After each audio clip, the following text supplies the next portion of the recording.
ጦርነት በግንባር ላይ በሚፈስ ደምና ጭስ አይጀምርም።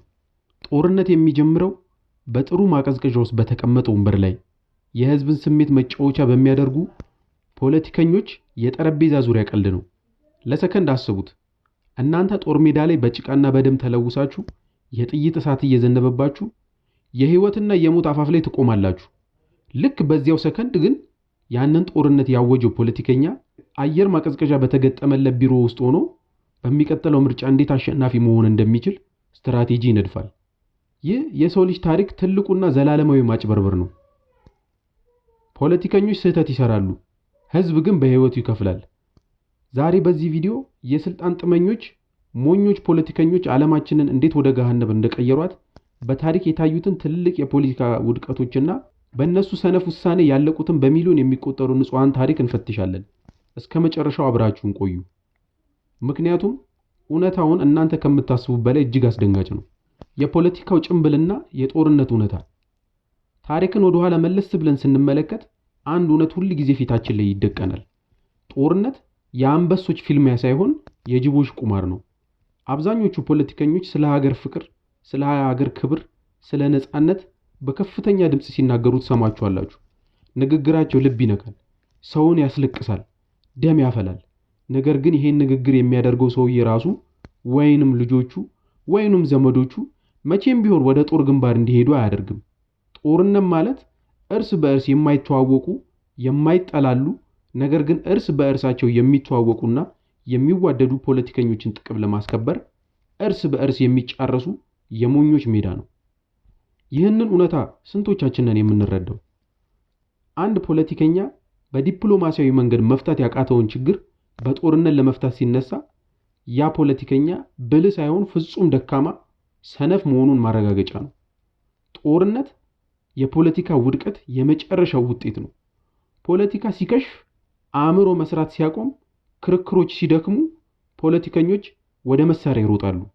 መሳሪያ ደግሞ አያስተምርም፣ ያጠፋል እንጂ። የታሪክ ትልቅ ስህተቶችና ሞኞቹ መሪዎች።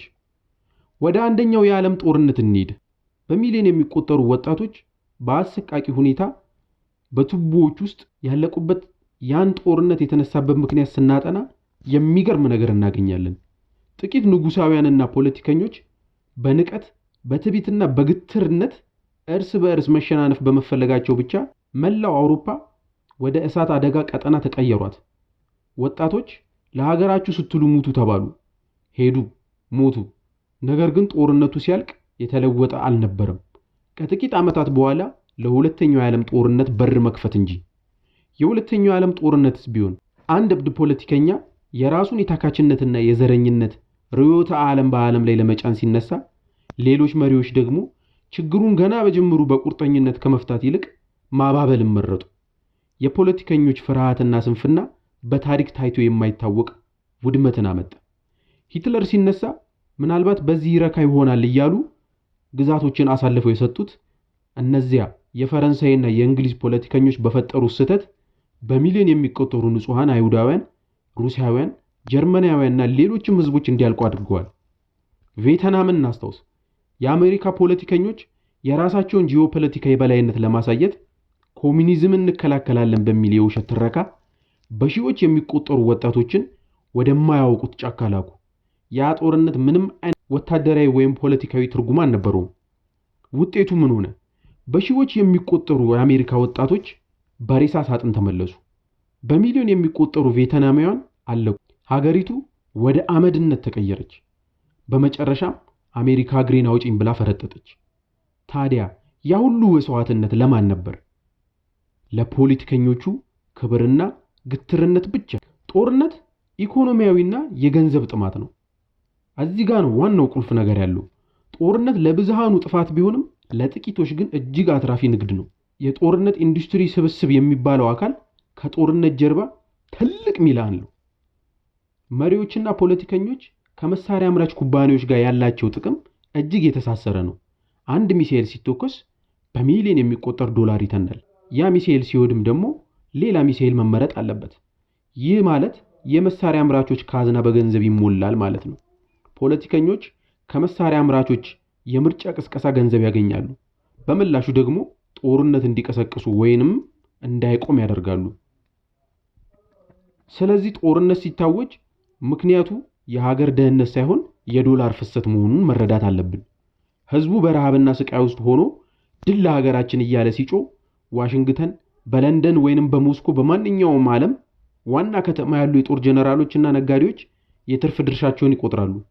ይህ ስግብግብነት የሰው ልጅ ህይወት ዋጋ አሳጥቶታል። የፖለቲከኞች የውሸት ፕሮፓጋንዳ ቴክኒኮች። ፖለቲከኞች ህዝብን ወደ ጦርነት ለመንዳት የሚጠቀሙባቸው የተለመደ የውሸት ስልቶች አሏቸው።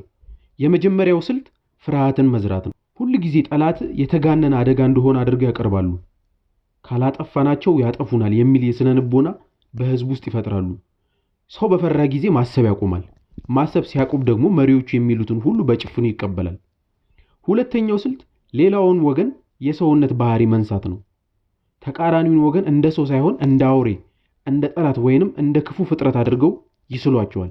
ምክንያቱም ሰው መግደል ከባድ ነው። ነገር ግን አንድን አካል አውሬ አድርገህ ካሰብከው እሱን መግደል የጥፋተኝነት ስሜት አይሰማህም። ፖለቲከኞች ይህንን የሚዲያ ፕሮፓጋንዳ ለመጠቀም የሰዎችን ህሊና ያደነዝዛሉ።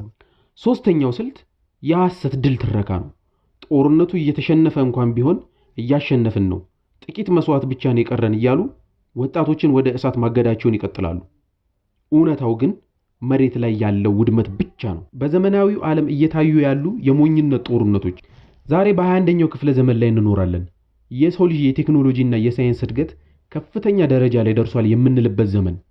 ነገር ግን አሁንም የፖለቲከኞቻችን አእምሮ ከጥንቱ የድንጋይ ዘመን አልተሻሻለም። አሁንም በድንበር በሀብት ክፍፍልና በግል ክብር ምክንያት ሀገራት ይፋለማሉ። የመካከለኛው ምስራቅ ውድመት፣ የሊቢያ መፈራረስ፣ የሶሪያ መበተን፣ የየመን ህዝብ እያለቀሰ ያለው ስቃይ፣ ይህ ሁሉ የማን ውጤት ነው? የውስጥና የውጭ ፖለቲከኞች የስልጣን ፉክክርና ፍጹም ሞኝነት የሆነ ውጤት ነው። አንድ ሀገር ነፃ እናወጣለን ብለው የሚገቡ ኃይሎች ሁሉ አውድመዋት ህዝቧን ስደተኛ አድርገው የተፈጥሮ ሀብቷን ዘርፈው ይወጣሉ። በአሁኑ ሰዓት በዓለም ዙሪያ የሚነሱ ግጭቶችን ተመልከቱ። መሪዎች ሚዲያ ላይ ወጥተው የሚያደርጉትን የዛቻና የቁጭት ንግግር የዓለምን ሰላም በየቀኑ አደጋ ላይ ጥሏል። የኒውክሌር ጦርነት ስጋት እንኳን እንደ ቀልድ በሚነገርበት ዘመን ላይ እንገኛለን። የአንድ ሞኝ ፖለቲከኛ የተሳሳተ ውሳኔ መላውን የሰው ልጅ ስልጣን በአንድ ጀንበር ሊያጠፋው ይችላል።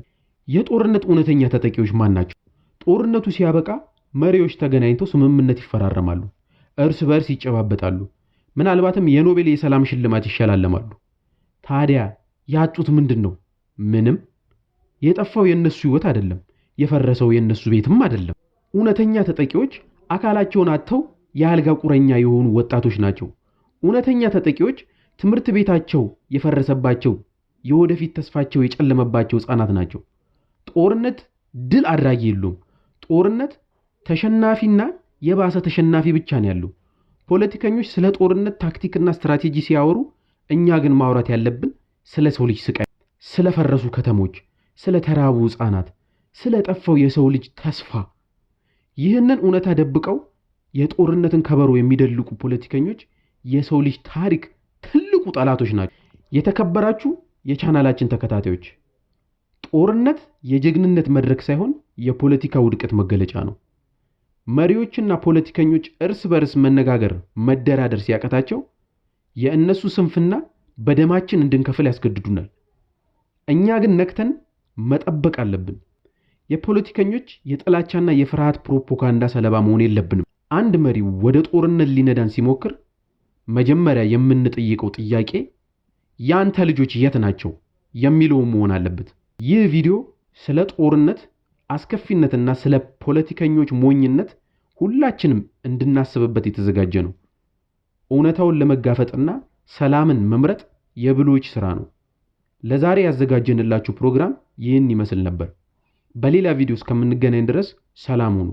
ቻናላችንን ሰብስክራይብ በማድረግና ቪዲዮውን ላይክ በማድረግ ለሌሎች እንዲደርስ ማገዙን እንዳይረሱ። እናመሰግናለን።